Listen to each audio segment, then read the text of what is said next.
ఖమ్మం పత్తి మార్కెట్లో ఒకేసారి ధర తగ్గించడంతో రైతులు ఆందోళన వ్యక్తం చేస్తున్నారు. సోమవారం వరకు క్వింటాలకు 4,000 చెల్లించిన అధికారులు ఇవాళ అకస్మాత్తుగా భారీ కోత విధించారు. క్వింటాల పత్తికి 3,200 నుంచి 3,800 రూపాయలు మాత్రమే చెల్లిస్తున్నారు. వ్యాపారులంతా కుమ్మక్కయ్యారని రైతులు ఆరోపిస్తున్నారు. ప్రభుత్వం జోక్యం చేసుకుని న్యాయం చేయాలని డిమాండ్ చేస్తున్నారు. నిన్న 39.75 కొన్నారండి, ఈరోజు 38 లెక్క ఖరీదు చేశారు.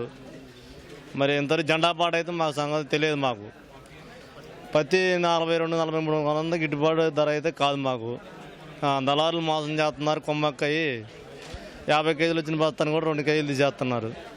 3500 అడుగుతున్నారు. నాకు గిట్టుబాటు ఎట్లా ఇది? 4,000 అన్నారు. 4,000 లేదు, ఏం లేదు. ఇక్కడ కేసుకు వచ్చినాక 3500 అంటున్నారు. తగలబెడదామని చూస్తాను. పత్తి అయితే పోయితే 2,000 లాస్ అనుకుంటా. మార్కెట్ మొత్తం తగలబడిద్ది, అందుకే తగలబెడదామని చూస్తున్నా. జెండా బాటు 4,050 అంటండి, 3500 అడుగుతున్నారు. ఎట్ట గిట్టుబాటు అయితే మాకు? మళ్ళీ కోసేటప్పుడు మొత్తం పేజీ పెట్టడం, తగ్గియటం, 50 రూపాయలు తగ్గియటం, 20 రూపాయలు తగ్గియటం. ఏంటి అసలు అది? 9 గంటలకు పెట్టాల్సిన జెండా పాట 7 గంటలకు పెట్టి బ్యాయర్లు అందరూ కుంభక్కయ్యి రేటు మందం చేశారు.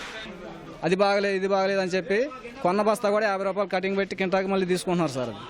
ఇదంతా వ్యాపారస్తులు కుంభకే చేసేది, కానీ రైతులంతా ఆందోళన చేస్తున్నారు సార్. ఇదంతా 6 కాడి నుంచే అందరూ కొమ్మక్కయ్యి, మన వ్యాపారస్తులు వీళ్ళందరూ పోగయ్యి 32 కాడి నుంచి 38 దాకా 32 ఎక్కువ కొన్నారండి. 32, 33, 34.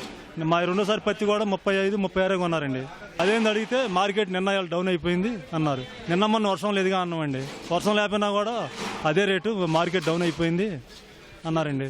నేను ఒక ఎకరం వచ్చేసి అంటే 15,000 రూపాయలు కౌలు తీసుకున్నాండి. దాంట్లో వచ్చేసి తీరా కాపుకి వచ్చే టయానికి వర్షం లేక ఎండిపోయి ఎకరానికి వచ్చేసి 6-7 క్వింటాల లెక్క పెంచి కావట్లేదండి. మేము కౌలులోకి వచ్చి ఏం కట్టాలండి? మేము ఇక్కడికి వస్తేనే ఇక్కడ దళారులు ఇట్లా చేస్తున్నారండి.